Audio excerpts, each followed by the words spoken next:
مجھے یاد ہے کہ جیسے بچے ہوتے ہیں نا چھوٹے، تو میں نے اپنے بچوں کو پالتے ہوئے میں ایک طریقہ کرتی تھی، وہ گرتے تھے تو میں ادھر دیکھتی تھی، میں نے دیکھا ہی نہیں، خود اٹھو. کیوں؟ خود سیکھیں، اٹھنا سیکھیں، الا یہ کہ کوئی ایسی چوٹ لگی ہے کہ اب وہ واقعی نہیں اٹھ پائیں گے یا پھسل گئے یا کچھ، یعنی جہاں وہ نہیں اپنی ہیلپ کر سکتے، صرف اس وقت اس حد تک سکھایا، اچھا اب ایسے کرو، اس کو پکڑو، وہ کرو، وہ کرو، وہ کرو، باہر نکلو، جیسے اندر گئے ویسے باہر نکلو، یہ چیز اٹھا کے لائے واپس رکھو. کیونکہ ہم اتنی پیمپرنگ کرتے ہیں بچوں کی کہ وہ ساری زندگی ان کو کچھ کرنا نہیں آتا پھر، الا یہ کہ بہت ہی شدید قسم کی کوئی صورت حال ہے تو ٹھیک ہے، ورنہ ہر چیز پہ صدقے واری قربان بیکار کرنے والی باتیں.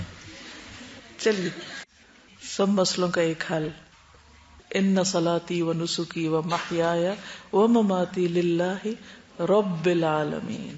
رب العالمین، رب کون ہوتا ہے؟ یہ اتنا اچھا ترجمہ نہیں ہے پالنے والا. جب ہم صرف پالنے والا کر دیتے ہیں نا تو پھر ہم چاہتے ہیں ہم بس پلتے ہی رہیں اور کوئی ہمیں بس کھلاتا پلاتا رہے اور ہم موٹے ہوتے رہیں. رب کا لفظ ڈکشنری میں جا کے دیکھیں، را با با، اور لسان العرب اگر مل جائے تو تحقیق کر کے کل لائیں. اس میں صرف خالق مالک اور مدبر ہی نہیں، یہ تو مختصر سا معنی ہے اس کا، اس میں تربیت کا معنی بھی آتا ہے. اور تربیت کس کس طریقے سے ہوتی ہے؟ صرف کھانا کھلا کے، صرف پیمپرنگ کر کے تربیت ہوتی؟ ماں باپ بچوں کی تربیت جیسے کرتے ہیں، ریوارڈ اینڈ پنشمنٹ دونوں، ٹھیک ہے. اور جیسے اس دن میں نے بتایا تھا کہ اللہ سبحانہ وتعالی بندوں کو پہلے تو جینٹل میسجز دیتے ہیں اور پھر اس کے بعد التأدیب التربوی، تربیہ کا لفظ بھی رب ہی سے نکلا ہے. تو رب جو ہے وہ تربیت بھی کرتا ہے اور اس کی تربیت تأدیب کے ساتھ بھی ہوتی ہے.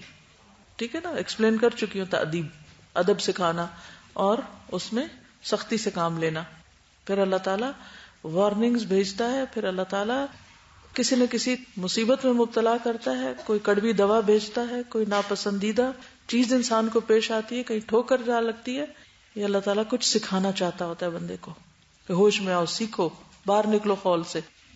دیکھیں نا، ایک جیسے ماں ہے، پیار بھی کرتی، کھلاتی ہے پلاتی ہے، لیکن جب وہ دیکھتی ہے کہ بچہ نہیں سیدھا ہو رہا تو پھر دو لگاتی، تو اس کو پھر لگانی پڑتی ہے، شوق دینا پڑتا ہے.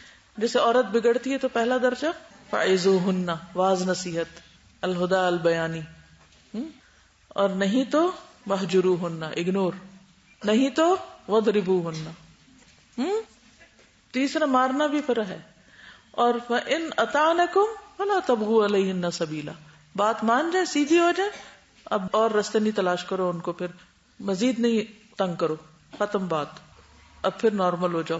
اللہ سبحانہ وتعالیٰ نے تربیت کے یہ 3 سٹیپ بتائے، اور اس کا بھی مقصد کیا ہے؟ مارنے تک بھی کیوں مارو؟ تاکہ کیا ہو؟ جو اصلاح سمجھا کے نہیں ہوئی، جو اصلاح اگنور کر کے نہیں ہوئی، وہ اصلاح کیسے ہوگی؟ مار کے ہوگی. مار میں کس کا فائدہ؟ بچے کا فائدہ ہے تو ماں مارتی ہے نا، یہ ایسے ہی مارتی رہتی ہے، فائدے کے لیے مارتی ہے. تو اللہ تعالیٰ نے بھی انسان کے فائدے کے لیے یہ حکم دیا ہے کہ مارو.